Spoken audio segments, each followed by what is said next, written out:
Moin und herzlich willkommen zu einem neuen Video. Ich habe heute für euch von Albert Feuerwerk einen tollen Verbund, und zwar Big in Japan bzw. Big in Japan, wie man es auch immer sagen möchte. Wir haben hier auf jeden Fall 76 Schuss, 25 mm Kaliber, wir haben 988 Gramm NEM, 49 Sekunden Brenndauer und 35 Meter Effekthöhe.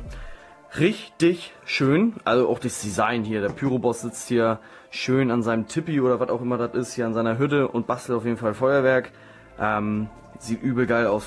Auch hier mit der Skyline, das ist einfach nur sexy mit dem Sonnenuntergang. Hier oben ganz viel Albert drauf. Ich würde sagen, wir zünden den jetzt und dabei wünsche ich euch ganz viel Spaß. So, Big in Japan oder Big in Japan von Albert.